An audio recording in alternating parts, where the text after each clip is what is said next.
Почитувани гледачи, добар ден. Вторник, време е за новата епизода на Медицинско катче. Како да се справите со тинејџер? Колку е тежок тој период? Со какви се предизвици се соочуваат родителите во периодот кога одгледуваат тинејџер? Има ли начин како да му се прииде на тинејџерот за полесно да се решат неговите проблеми, меѓутоа и функционирањето на целото семејство? Од денес во Македонија е достапен водич за родители, кој што е наменет токму на возраста на тинејџери од доктор Камелија Симеонова, детски и адолесцентски психијатар од приватната болница Аџибадем Систина. Докторка, добар ден. Добар ден, благодарам на поканата.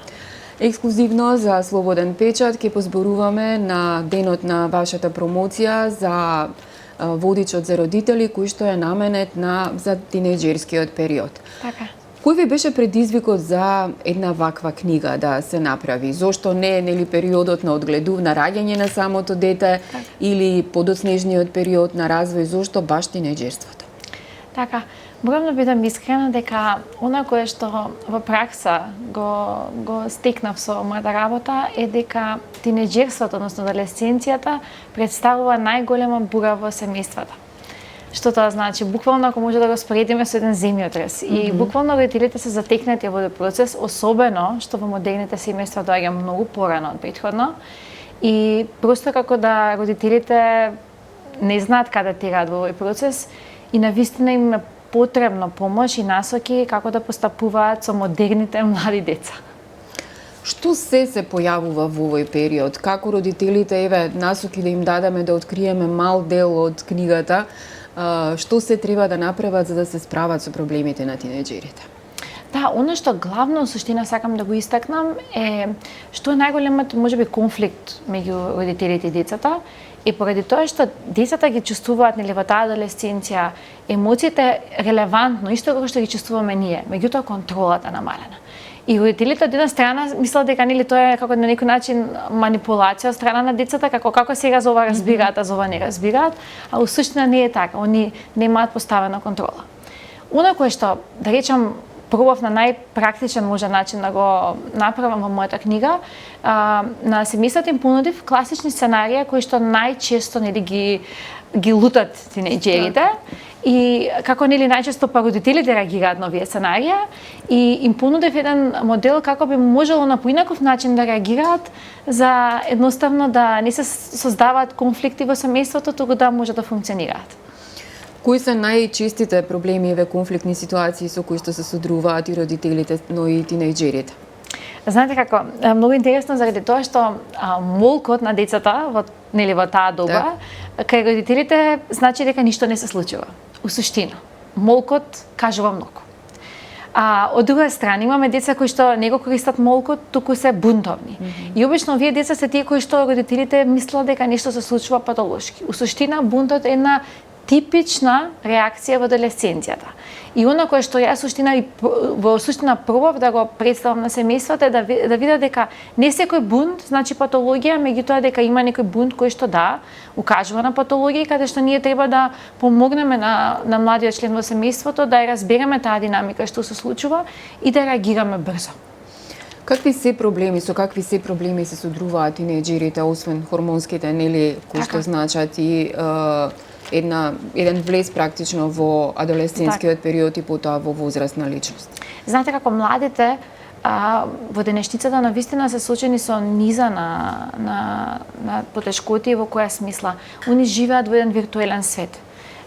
И знаете, кога живеете во свет кој што е виртуелен, предизвиците се многу поинакви него предизвиците кои што можеби биле кога сме растеле ние и нели генерации наназад. Така што они имаат како можам да кажам како две задачи. Едната задача е да се допаднат на реалниот свет, а другата задача е да се покажат и на виртуелниот свет. И знаете, тоа се како два спротивставени света и прилично имаат голема задача. Постои ли разлика во развојот кај едно момче и девојче во тинејџерскиот период и на што се треба да се обрне внимание во нивниот раст и развој и како родителите треба да пристапат кон нив?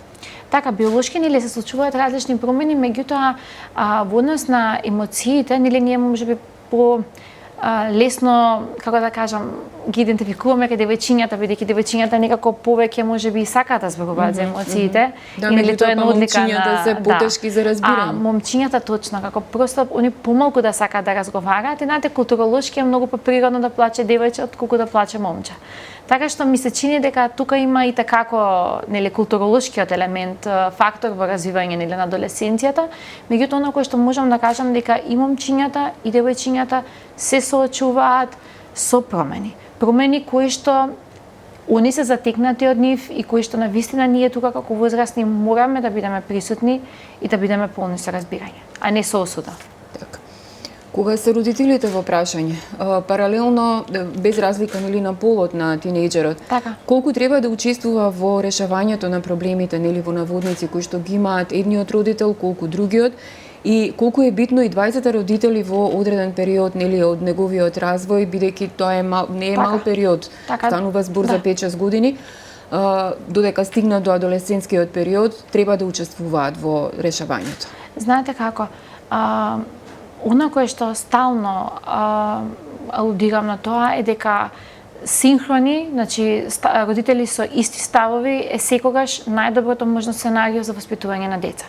Меѓутоа она кое што да не ми се налутат мажите е можеби по, како да кажам, ориентирано кон мајките, и бидејќи мајките имаат можеби една, да речам, доза на поголема близина, најчесто зборам, нели, не е тоа дека е за секогаш така и во сите ситуации така, меѓутоа обично мајките се тие кои што, да речам, полесно и побрзо, нели, од една женска перспектива ги разбираат емоциите на адолесцентот. И знаете, многу често се случува во семејства да мајката апелира дека нешто се случува, а таткото тоа да не го препознава. И да тука настане тој конфликт, да, нели, родителите помеѓу себе да една дисхармонија да развијат и и на ниво на целокупниот семеен систем. Така што ми се чини дека нели мајката е поинтуитивна и би требало во овие периоди да ја слушаме мајката, бидејќи, како да кажам, естрогенот, прогестеронот се хормони кои што се силно поврзани со емпатија, така што мајката како си ги чувствува своите деца. Околу стигмата и тинејџерскиот период, многу порано зборува минатите генерации, некако многу малку зборуваа, нели, детето е во пубертет, остави го ќе му помине, да.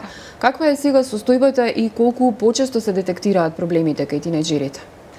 Па, искрено да бидам, ми се чини дека многу се повеќе свесни родителите сега и не знам дали е тоа дека они се можеби повеќе свесни или дали се крие тоа дека можеби модерните адолесценти имаат многу побурен пубертет. И би зела една можеби разлика која што не можеме да исклучиме, тоа е дека можеби порано кога во семејствата се одгледувале адолесценти, родителите биле многу помлади од сега. А сега како да просто се во исто време да се случува климактериумот на мајката со пубертетот на детето. И како да имаме две хормонски бури кои што се испреплетуваат една со друга. И ми се чини дека модерните семејства имаат и такако поголем притисок и можеби заради тоа и свесност и барањето на помош е многу поизразена во модерните семејства него што била претходно. Каде завршува улогата на родителот, нели, во воспитувањето и во решавањето на проблемот кај тинејџерот и кога е потребно да се побара стручна помош? А најчесто родителите однесувањето на тинејџерот го доживуваат лично. И знаете како, ако нешто тинејџерот погреши, родителот автоматски има една мисла што погрешив ја за моето дете да погреши. И она кое што стално им ме упатувам порака на родителите дека адолесценцијата е една баш прилично голема бура и дека криза во семејствата, каде што детето за прв пат го гради сопствениот идентитет. И тоа не значи дека он го отфрла домот ако е различен. Напротив, они пробуваат на секој можен начин да се, како да кажам, да се сепарираат од примарниот образец и да креираат една нова структура на личност. Како да за прв пат да кажат ова сум јас постојам. И вистина нивните, верувајте, нивните емоции се автентични на возрастните. Меѓутоа нивната контрола, бидејќи знаете како едниот дел на мозокот се развива побрзо на сметка на другиот. Контролата не е воспоставена, емоциите се развиени. И тој е усвари тој најголемиот челендж кој што го имаме ние во самата адолесценција.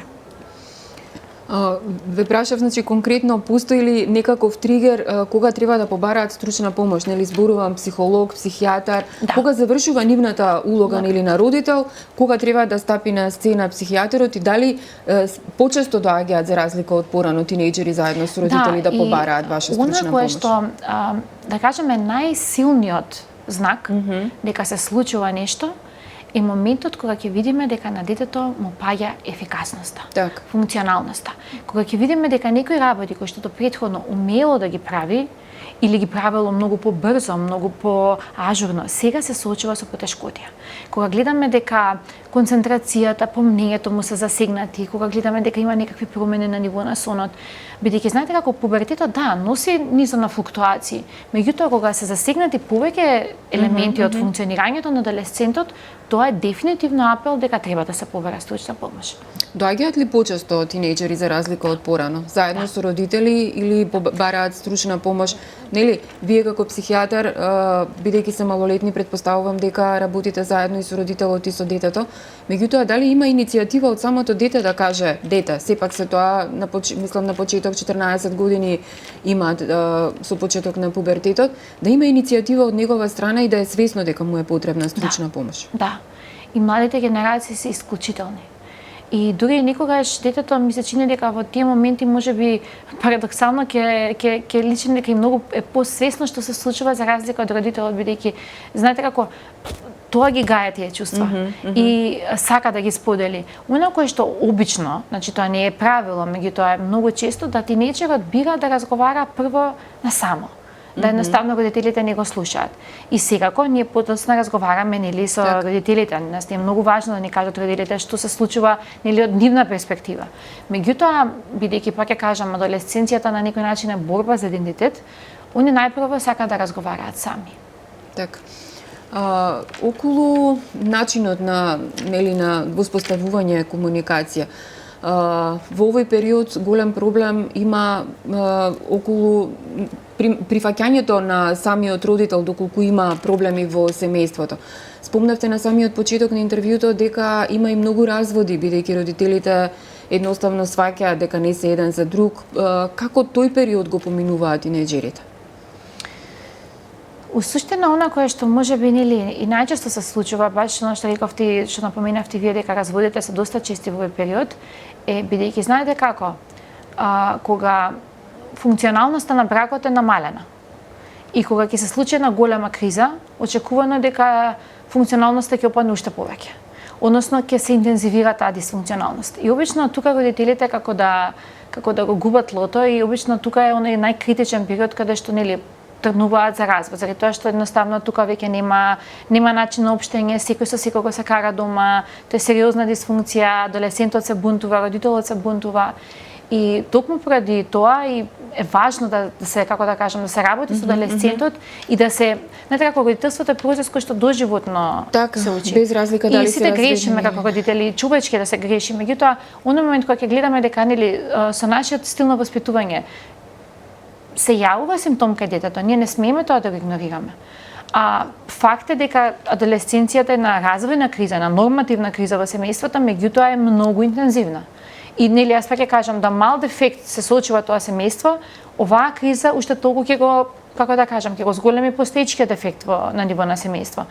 Така што е нели прилично сензитивна состојба.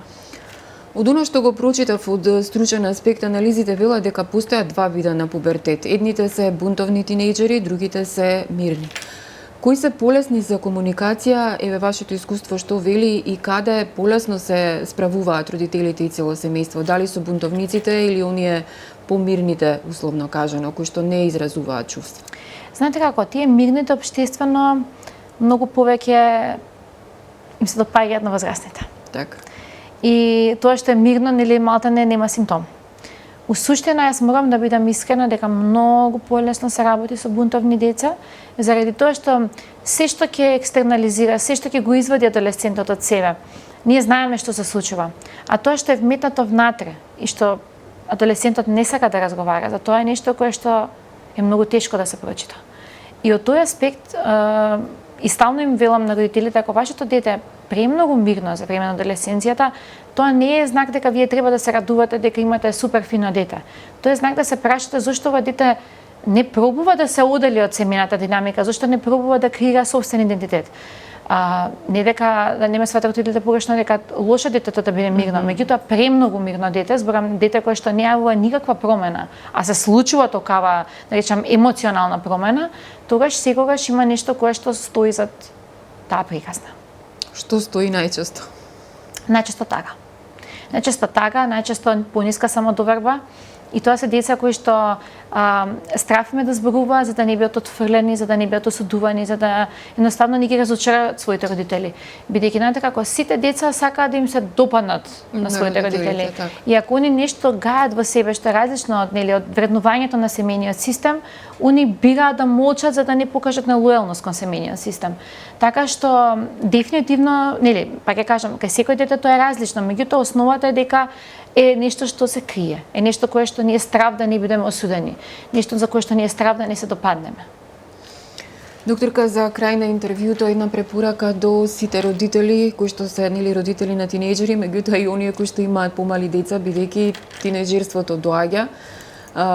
Разговор, што се е потребно за да полесно се надмине овој период? Најпрво и најсилна порака која што сакам да упатам до родителите е да не ги осудуваат. Бидејќи, знаете како, сите ние имаме една тенденција, имаме свој вредносен систем и кога нешто отстапува од таа тенденција која што за нас е типична, ние имаме една критика. И обично родителите се споредуваат себе си какви биле тие кога биле млади, а какви се сегашните млади. И јас повторно ќе им кажам на родителите, овие деца имаат двојна задача. Овие деца живеат во реален и во виртуелен свет. Ние сме живееле само во еден свет. Они имаат две задачи. Ние сме имале една. Да не бидеме критички насочени и да не ги осудуваме. Заради тоа што децата кога ќе ги осудиме, кога ќе им покажеме дека нешто што прават не е добро, следниот пат кога можеби би сакале да разговараат со нас, они ќе изберат да молчат или ќе изберат да бунтуваат. Така што нашиот пристап до децата е клучното решение и клучната помош на младите. За крај, еве да им објаснивме дека пубертетот е сепак состојба која што минува, меѓутоа дека треба да се обрне внимание на сите кои што поминуваат низ оваа фаза, бидејќи е сепак фаза во животот и сигурно остава трајни последици по возрастната личност кога ќе стане возрастна. Ова беше водич за, мислам, денес имате промоција на водич за тинејџери. Дали треба да очекуваме следна книга, некаков водич за мајки после породување или не знам за школски деца, за Токму така бидејќи ми се чини дека во тие моменти на жената и така кој треба помош, и така кој треба насоки, и родителството е нешто кое што ние го учиме ни самиот процес на родителување. Така што ми се чини дека тоа е нешто следно кое што би сакала да го упатам кон жените, бидејќи е нешто кое што и јас лично сум го прошла и знам колку значело кога ќе добиеме типна стручна помош, некој ќе ни каже дека да, ова што се случува не се грижи, е природно. Ова што се случува е во ред. Ова се случува на повеќето жени. Бидејќи знаете како во тие моменти ми се чини дека од таа флуктуација на хормони, ние жените сме јако чувствителни и ни треба некој да тие чувства ни ги канализира, и канализира, точно. Значи станува збор сепак за стручна литература од медицинско лице, од психијатар кој што треба да се земе онака како што треба, како препорака за растење. Ова беше доктор Камелија Симеонова, психијатар од приватната болница Аџибадем Систина. Од денес, кажете ми само книгата каде може да се најде, да се набави за сите родители? Тоа е издавачката Куќа 3, така што не прави дистрибуција во сите нивни достапни салони. Така, околу тиражот само да им дадеме информации колку се достапни за почеток, така. Вие, почитувани гледачи, останете со програмата на Слободен печат, очекувајте го новото издание на Медицинско катче и секако следете го издавањето на нашиот весник, а онлайн содржините се на нашиот веб портал. Ви благодарам за вниманието.